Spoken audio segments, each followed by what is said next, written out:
gün əsli qəm yeli möhkəm, o gün çöktü bu evə matəm. Fərağından halələr qopdu, bu matəmdən titrədi aləm. O gün hamı gözləri yaşlı, səninlə bir vidalaşdı. Günahsız pak bir ömür bitti, ürəklərdən qəm dolu daşdı. Gidişinlə vurub qəlblərə yara, analar başına saldılar qara. Bir ömür bu qədər az olarmı? Necə tez qonaq oldun məzara. Ürəyində neçə arzular qaldı, neçə nakam ölən duyğular qaldı. Kədərin alanın köksünü dağlar, hey oğul sağırar hər gecə ağlar.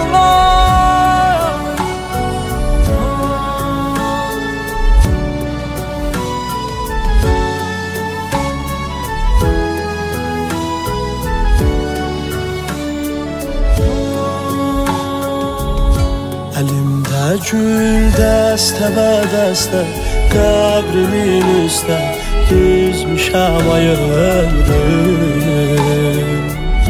Bu dünyadan sən gedən gündən, mən də dünyadan küsmüşəm ayırım. Gedişinlə vurub qəlblərə yarə, analar başına saldılar qara. Bir ömür bu qədər az olarmı?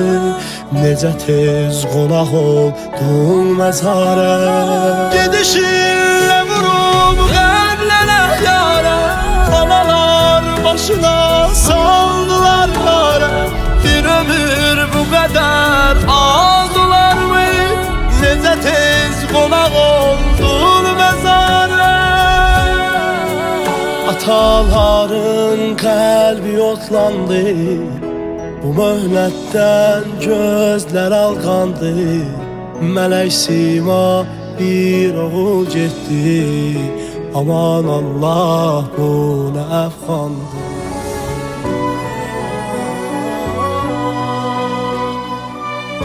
O gün əsli qəm yeli möhkəm, o gün çöktü bu evə matəm. Fərağından halələr qopdu, bu matəmdən titrədi aləm. O gün hamı gözləri yaşlı, səninlə bir vidalaşdı. Günahsız pak bir ömür bitti, ürəklərdən qəm dolu daşdı.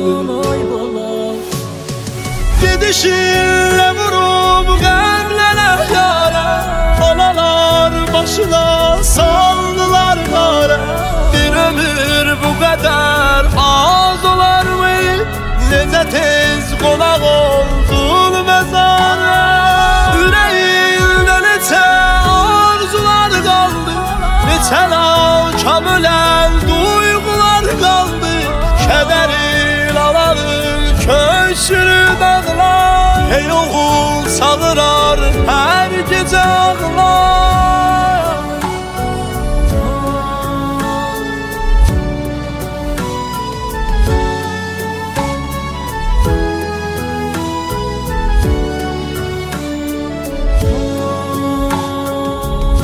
Əlimdə gül dəstə, qəbrimin üstə düzmüşəm ayırım.